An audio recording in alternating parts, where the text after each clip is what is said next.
త్యాగాల ఫలితం అధ్యక్ష. తెలంగాణ రాష్ట్రం ఏర్పడ్డదే నీళ్లు, నిధులు, నియామకాల కోసం అధ్యక్ష. ఇట్లాంటి ఆకాంక్షను అమ్మ సోనియమ్మ తెలంగాణ ప్రజల ఆకాంక్షలు నెరవేర్చి 16,000 కోట్ల నికర బడ్జెట్తో తెలంగాణ రాష్ట్రానికి జీవం పోచింది అధ్యక్ష.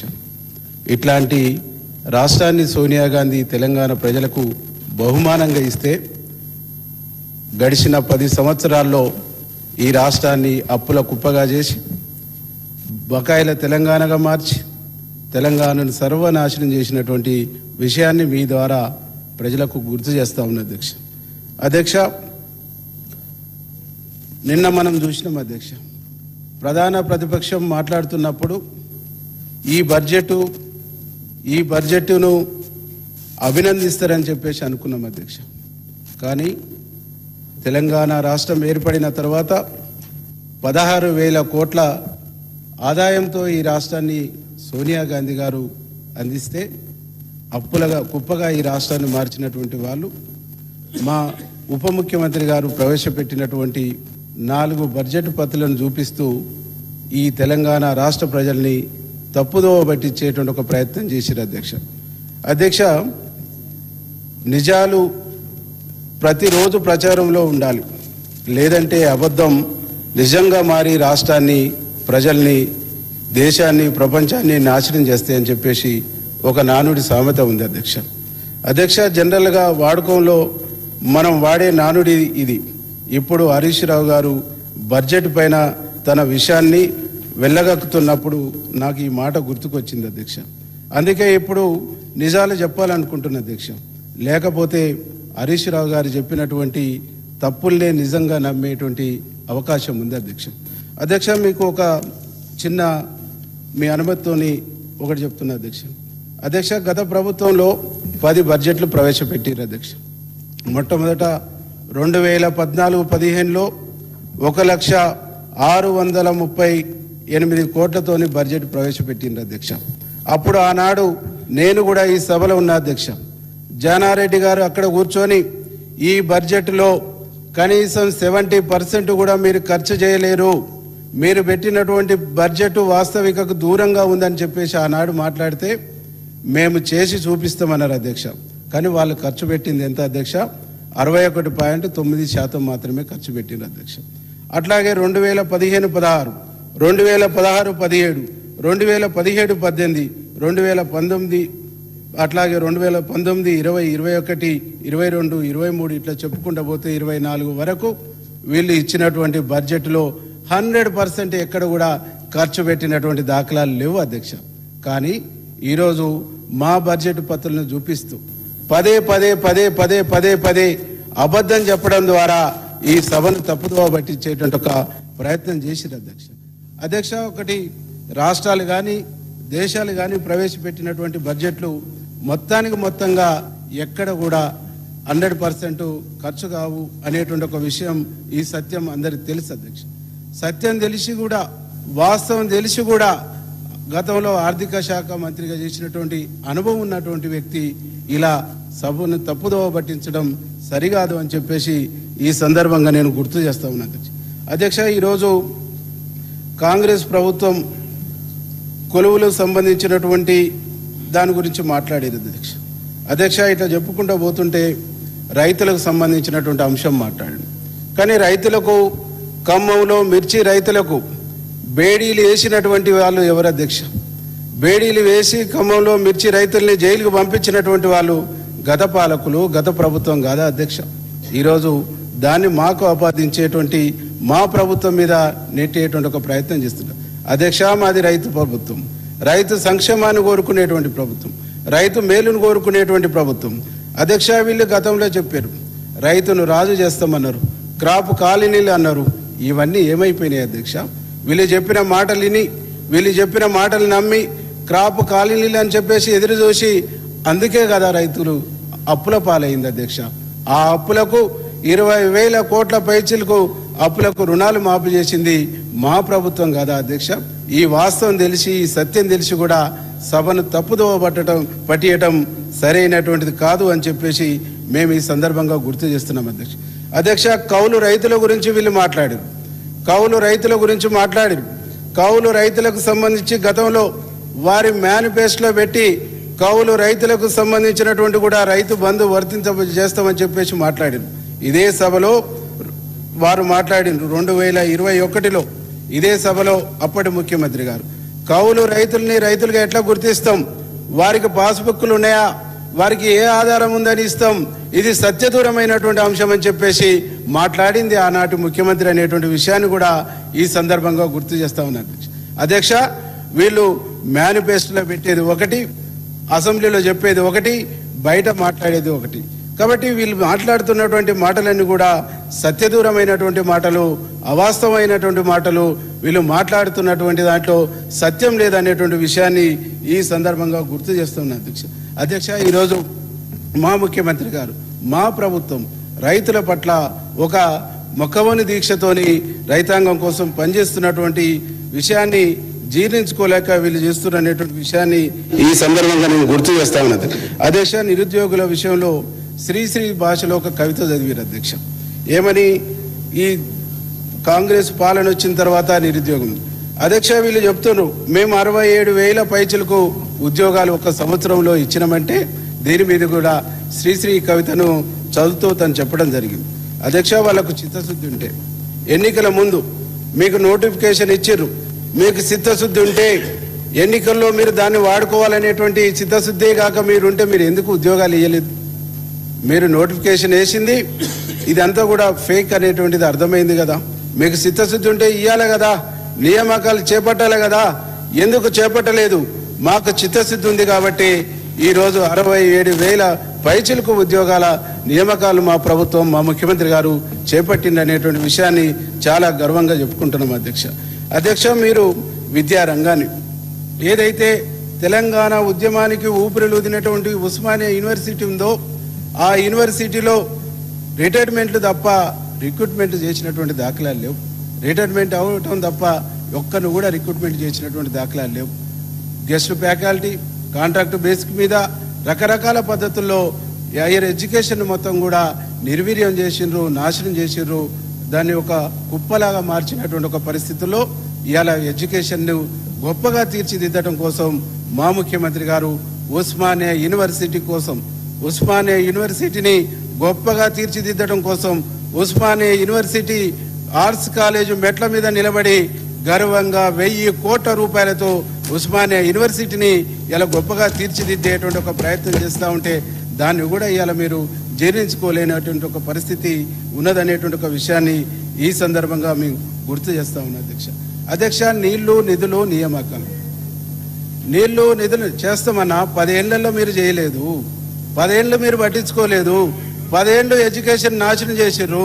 కాబట్టి ఇలా బాగు చేసేటువంటి ఒక ప్రయత్నం చేస్తూ ఉన్నాం అనేటువంటి ఒక విషయాన్ని ఈ సందర్భంగా గుర్తు చేస్తూ ఉన్నా అధ్యక్ష. ఈరోజు ముఖ్యంగా ఇది ప్రజల కోసం ప్రవేశపెట్టినటువంటి సంక్షేమ బడ్జెట్ అధ్యక్ష.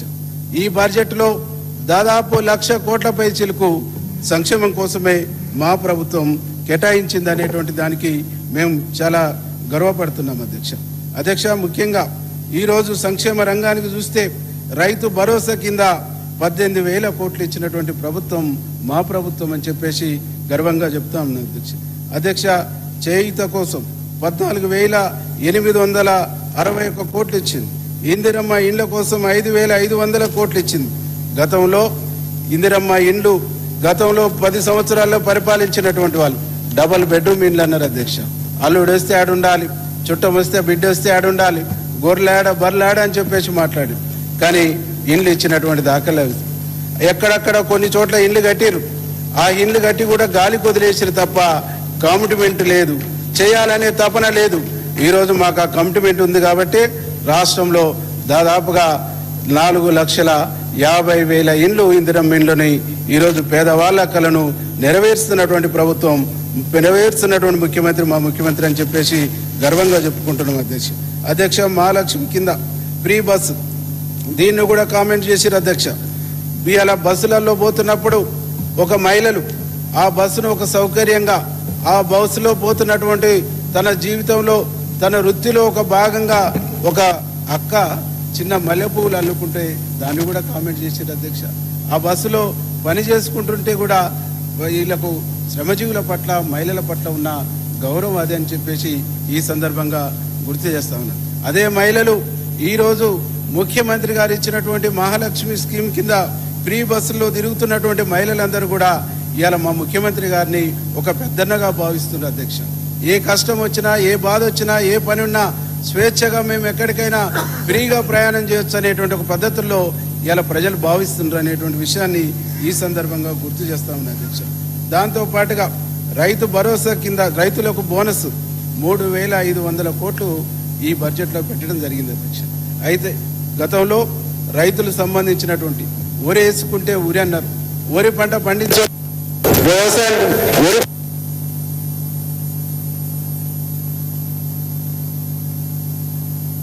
మా ముఖ్యమంత్రి గారు రైతులకు భరోసా ఇచ్చి ప్రతి ధాన్యం గింజను కూడా రేపు ఇందిరమ్మ రాజ్యం వచ్చి ప్రజాపాలన ఏర్పడ్డ తర్వాత ప్రతి గింజను కూడా కొంటామని చెప్పేసి, కొనటమే కాదు మీకు బోనస్ ఇస్తామని చెప్పేసి ఈరోజు రైతుల్ని సన్నవడ్లు పండించమని చెప్పారు అధ్యక్ష.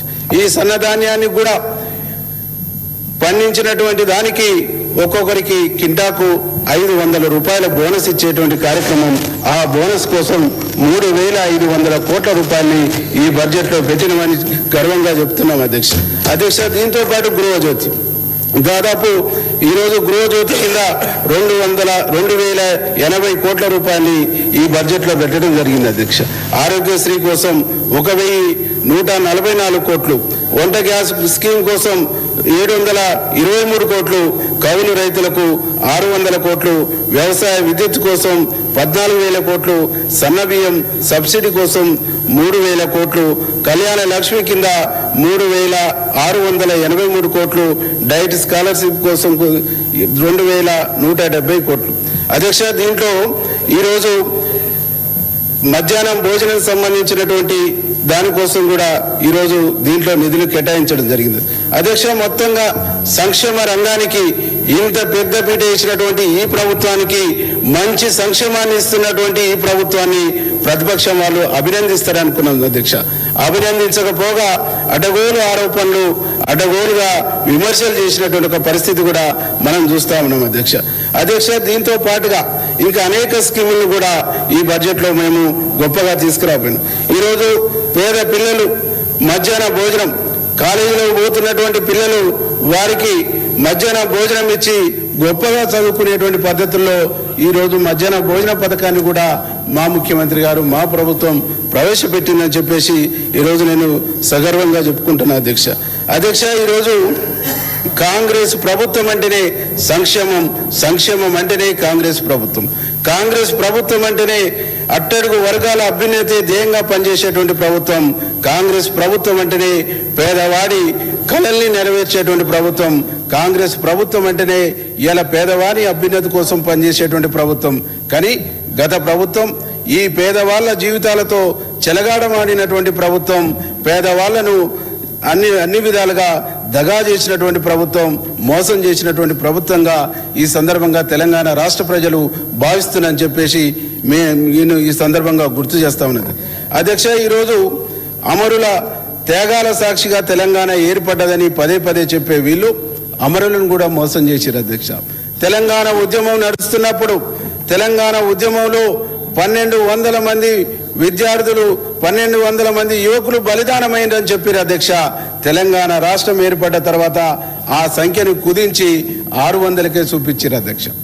600కే అమరుల త్యాగం చేసినటువంటి అమరుల పేర్లు కూడా 600 మాయం చేసిరంటే ఈ రాష్ట్రంలో వాళ్ళు మాయం చేయింది ఏందో ఒక్కసారి మనం అందరం కూడా ఆలోచించాలి అధ్యక్ష. ఇలా 600 అమరుల త్యాగాల్ని కూడా వీళ్ళు రికార్డులు లేకుండా తొలగించారు. ఈ సందర్భంగా నాకు ఒక విషయం గుర్తుకొస్తుంది అధ్యక్ష. ఎందుకంటే తెలంగాణ భారతదేశానికి స్వతంత్రం వచ్చినప్పుడు ఆనాడు తొలి ప్రధాని అయినటువంటి జవహర్లాల్ నెహ్రూ గారు ఈ దేశంలో స్వతంత్రం కోసం జరిగినటువంటి ఆ పోరాటాల్ని, ఆ చరిత్రని రాయటానికి సంబంధించినటువంటి ఒక ప్రయత్నం కూడా చేయమని చెప్పేసి చరిత్రను ఏ రాష్ట్రంలో, ఏ ప్రాంతంలో ఏ ఉద్యమాలు జరిగినాయో చరిత్రను లిఖించమని చెప్పేసి ఆనాడు నెహ్రూ గారు నిర్ణయం తీసుకున్నారు అధ్యక్ష. తెలంగాణ రాష్ట్రం వచ్చిన తర్వాత తెలంగాణ రాష్ట్ర ఉద్యమ చరిత్రని లిఖించడానికి, రాయటానికి ఆనాటి ముఖ్యమంత్రి సాహసించలేదు. ఎందుకంటే ఆనాటి ఉద్యమంలో ఆయన పాత్ర ఎంత మేరకు ఏ మేరకు అనేటువంటిది చరిత్రలో రికార్డ్ అవుతుంది. కాబట్టి ఆ చరిత్రను దాయటం కోసమే, ఆ చరిత్రను మాయం చేయటం కోసమే అది రాపియలేదు అనేటువంటి ఒక విషయాన్ని ఈ సందర్భంగా నేను గుర్తు చేస్తా ఉన్నా అధ్యక్ష. ఎందుకంటే పార్లమెంటులో బిల్లు పాస్ అవుతున్నప్పుడు వారు అక్కడ లేరు. పార్లమెంటులో తెలంగాణ బిల్లు పాస్ అవుతున్నప్పుడు ఇక్కడ ఉన్నటువంటి మా పొన్నం ప్రభాకర్ అన్న కానీ, మా రాజగోపాల్ అన్న కానీ, మా వివేక్ అన్న కానీ వీరి యొక్క పాత్ర ఆ చరిత్రలో రాయవలసి వస్తుంది. వీరి యొక్క పాత్ర, సోనియమ్మ పాత్ర, సోనియమ్మ తెలంగాణ ఇచ్చినటువంటి అంశము చరిత్రలో లిఖించబడవలసి వస్తుంది. కాబట్టి ఆనాడు వాళ్ళు చరిత్ర రాయటానికి ఇష్టపడలేదు అనే ఒక విషయాన్ని ఈ సందర్భంగా మేము గుర్తు చేస్తా ఉన్నాం. ఇట్లా చెప్పుకుంటూ పోతే 10 సంవత్సరాల వారి పాలనలో తెలంగాణను పూర్తిగా విధ్వంసం చేశారు అధ్యక్ష. తెలంగాణ ఉద్యమంలో బొంబాయి, బొగ్గుబాయి, దుబాయ్ అని చెప్పేసేటువంటి పదాలను యూజ్ చేశారు. బొంబాయి, బొగ్గుబాయి, దుబాయ్ ఈ వలసల్ని ఆపుతామని చెప్పారు అధ్యక్ష. ఈ వలసల్ని ఆపి తెలంగాణను సస్యశ్యామలం చేస్తామని చెప్పింది అధ్యక్ష. అందుకే సస్యశ్యామలం చేస్తానన్నటువంటి సందర్భంలో నాకు ఒక అందశ్రీ మాటలు కూడా గుర్తుకొస్తున్నాయి అధ్యక్ష. అందశ్రీ గారు చాలా స్పష్టంగా ఇవాళ జయ జయ తెలంగాణ అనేటువంటి దాంట్లో చాలా స్పష్టంగా అందశ్రీ గారు చెప్తాడు అధ్యక్ష.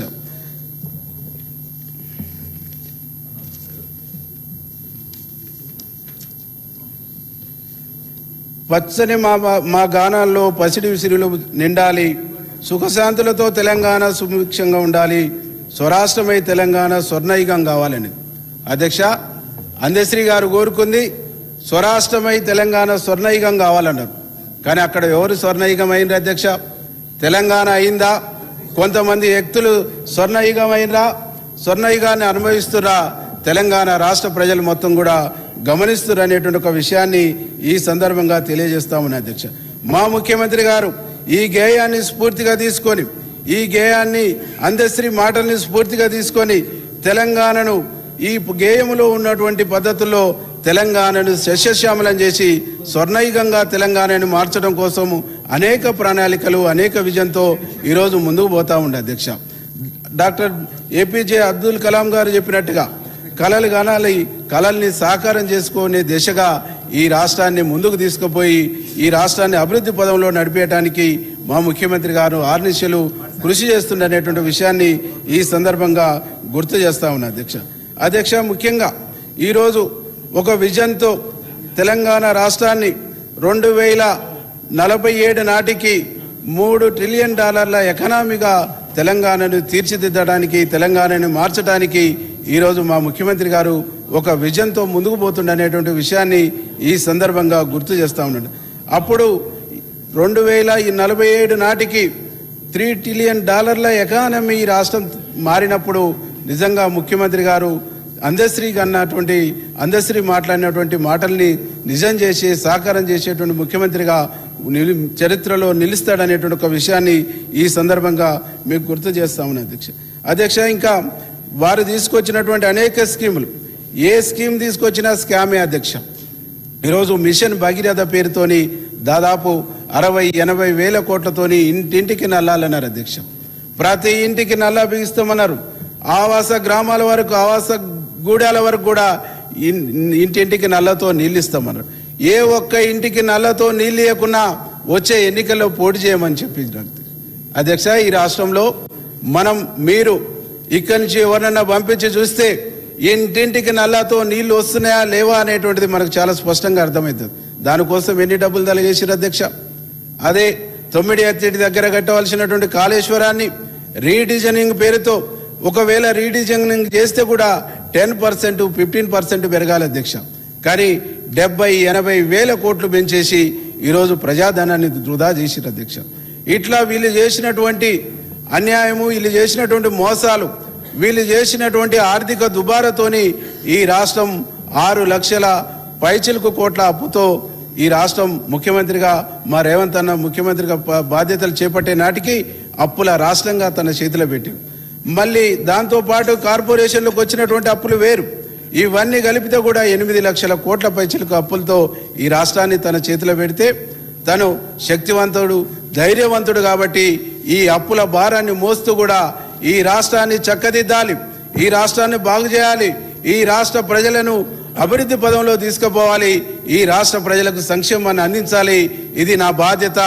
ఈ బాధ్యతతోనే ప్రజలు నాకు ఈ ముఖ్యమంత్రి పీఠాన్ని ఇచ్చిందనేటువంటి ఒక బాధ్యతంగా ముఖ్యమంత్రి గారు ముందుకు పోతుంటే అక్కడ ఉన్నటువంటి ప్రతిపక్షాలు అభినందించవలసింది పోయి అనేక రకాల నిర్మాణాత్మకమైనటువంటి సూచనలు చేయవలసింది పోయి ఈరోజు అడ్డగోలుగా మాట్లాడుతున్నటువంటి ఒక తీరును తెలంగాణ సమాజం ఇవాళ గమనిస్తుందనేటువంటి ఒక విషయాన్ని ఈ సందర్భంగా మీకు గుర్తు చేస్తా ఉన్నా అధ్యక్ష. వీళ్ళు గౌరవ ముఖ్యమంత్రి గారు ముఖ్యమంత్రిగా బాధ్యతలు చేపట్టిన నాటి నుంచి నిత్యం విసంజిమ్మటమే, నిత్య విష ప్రచారమే, ఏ దాని మీద కూడా సత్యం కానీ అసత్యాలు మాట్లాడేటువంటి ఒక కార్యక్రమానికి వీళ్ళు శ్రీకారం చుట్టారు అధ్యక్ష. ఈరోజు పాలమూరు వలసలు వాపసు వస్తాయని చెప్పారు. పాలమూరు ప్రాజెక్టుల్ని కూర్చేసుకొని కూర్చొని పూర్తి చేస్తామని చెప్పారు అధ్యక్ష. ఏం చేసిరు అధ్యక్ష? పాలమూరులో వలసలు వాపసు అయినాయా? పాలమూరులో వలసలు తగ్గినాయా? 2-3 నియోజకవర్గాలకు కొద్ది మేరకు ఆనాడు రాజశేఖర రెడ్డి గారి పీరియడ్లో పూర్తి చేసినటువంటి ప్రాజెక్టులకు మోటార్లు బిగించి నీళ్లు పోపించింది తప్ప చేసింది ఏం లేదు అధ్యక్ష. నిన్ననే మా విప్పు గారు వెన్నంసీనన్న మేము మాట్లాడుతుంటే చెప్పింది 7 సంవత్సరాలు కరువు ఉన్నప్పుడు పాలమూరులో గునుగు పువ్వుల్ని కూడా కూరగా వండుకొని తిన్నటువంటి ఒక దయనీయమైనటువంటి పరిస్థితి పాలమూరు పరిస్థితి అధ్యక్ష. అట్లాంటి పాలమూరుని ఏమైనా మార్పు తీసుకొచ్చిరా? పాలమూరును మార్చడానికి వీళ్ళు ఏమైనా ప్రయత్నం చేసిరా అంటే ఇలా వాళ్ళు చేసింది శూన్యం అధ్యక్ష. ఈరోజు ముఖ్యమంత్రిగా రేవంత్ అన్న బాధ్యతలు చేపట్టిన తర్వాత పాలమూరులో ప్రాజెక్టుల కోసం ప్రణాళికలు తయారై వేగంగా పనులు చేయడానికి ప్రాసెస్ నడుస్తుంది అనేటువంటి ఒక విషయాన్ని ఈ సందర్భంగా నేను గుర్తు చేస్తా ఉన్నా అధ్యక్ష. దాంతో పాటుగా మా డిండి ప్రాజెక్టును దక్షిణ తెలంగాణను మొత్తం కూడా ఎడారిగా మార్చారు. దక్షిణ తెలంగాణ ప్రాజెక్టులను పట్టించుకోలేదు. దక్షిణ తెలంగాణ రైతుల నోట్లలో మన్ను కొట్టిరు. దక్షిణ తెలంగాణకు బీఆర్ఎస్ ఒక శాపంగా మారిందనే ఒక విషయాన్ని ఈ సందర్భంగా నేను గుర్తు చేస్తా ఉన్నా అధ్యక్ష. ఈరోజు మా ప్రభుత్వం వచ్చిన తర్వాత డిండి పనులు వేగంగా అవుతా ఉన్నాయి. అట్లాగే మా బ్రాహ్మణ వెల్లాంల లాంటి ప్రాజెక్టు కొన్ని గ్రామాలకు మేము నీళ్ళు ఇచ్చుకోగలిగినాం. అట్లాగే పిల్లాయిపల్లి ధర్మారెడ్డి కాలువల పనులు కూడా వేగంగా చేసుకోగలుగుతా ఉన్నాం. కాబట్టి ఇది సంక్షేమ ప్రభుత్వం, ఇది రైతు ప్రభుత్వం, ఇది అన్ని విధాలుగా సంక్షేమాన్ని, రైతాంగాన్ని, విద్యారంగాన్ని, వైద్య రంగాన్ని అన్ని విధాలుగా ఈ ప్రభుత్వం అత్యధిక ప్రాధాన్యత ఇస్తూ ఈ ప్రభుత్వం ముందుకు పోతుందనేటువంటి విషయాన్ని సగర్వంగా చెప్తా ఉన్నా అధ్యక్ష. ఈ సందర్భంగా ఆ పక్కన ఉన్నటువంటి ప్రతిపక్షాలకు నేను ఒకటే చెప్పదలుచుకున్నా అధ్యక్ష. వారు ఇకనైనా రియలైజేషన్ కావాలి, ఇకనైనా వాళ్ళు రియాలిటీగా మాట్లాడితే ప్రజలు కొద్దిలో గొప్పనన్న వాళ్ళ గురించి ఆలోచన చేస్తారనేటువంటి ఒక విషయాన్ని ఈ సందర్భంగా గుర్తు చేస్తా ఉన్నది అధ్యక్ష. మన మా సీతక్క గారు మాట్లాడుతున్నటువంటి సందర్భంలో క్వశ్చన్ అవర్లో అక్కడ నుంచి కేటీఆర్ గారు ఒక మాట అన్నారు. ఇక్కడ మహిళలకు సంబంధించి 57,000 కోట్ల వడ్డీ లేని రుణాలు ఇస్తే నేను రాజీనామా చేస్తానని చెప్పింది అధ్యక్ష. 57,000 కోట్ల వడ్డీ లేని రుణాల్ని ఇచ్చినామని చెప్పిన తర్వాత మళ్ళీ ఆ మాట నుంచి తప్పుకుండా అధ్యక్ష. కాబట్టి వీళ్ళకు మాట్లాడటం తప్ప మాట మీద నిలబడేటువంటి తత్వం లేనటువంటి పార్టీ బీఆర్ఎస్ పార్టీ. మాట్లాడటం తప్ప మాట తప్పేటువంటి పార్టీ అంటే ఈరోజు బీఆర్ఎస్ పార్టీ అనేటువంటి ఒక విషయాన్ని ఈ సందర్భంగా గుర్తు చేస్తా ఉన్నా అధ్యక్ష. వీళ్ళ విధానాలు ఎట్లున్నాయంటే దొంగ అన్నట్లుగా ఉన్నాయి అధ్యక్ష. నియామకాల విషయంలో కానీ వీళ్ళ వాదన ప్రతి విషయంలో కూడా అట్లనే ఉంది అధ్యక్ష. దాదాపుగా ఈరోజు నిరాశ నిస్పృహలో ఉన్న నిరుద్యోగులకు ఒక భరోసా ఇస్తున్నటువంటి ప్రభుత్వం మా ప్రభుత్వం, భరోసా కల్పిస్తున్నటువంటి ముఖ్యమంత్రి మా ముఖ్యమంత్రి అనేటువంటి ఒక విషయాన్ని ఈ సందర్భంగా నేను గుర్తు చేస్తా ఉన్నా అధ్యక్ష. దీంతో పాటుగా ఇంకా ఈ రాష్ట్రంలో ప్రజల ఆకాంక్షలకు ప్రత్యేకంగా ఈ రాష్ట్రం ఏర్పడినటువంటి ఆకాంక్షను వారు నెరవేర్చలేదు కాబట్టి నెరవేర్చేటువంటి ఒక ప్రయత్నాన్ని, నెరవేర్చేటువంటి ఒక కార్యక్రమాన్ని మా ముఖ్యమంత్రి గారు చేపడుతుండనేటువంటి ఒక విషయాన్ని గర్వంగా చెప్తూ ఇంకా అనేక అంశాలు ఉన్నాయి అధ్యక్ష.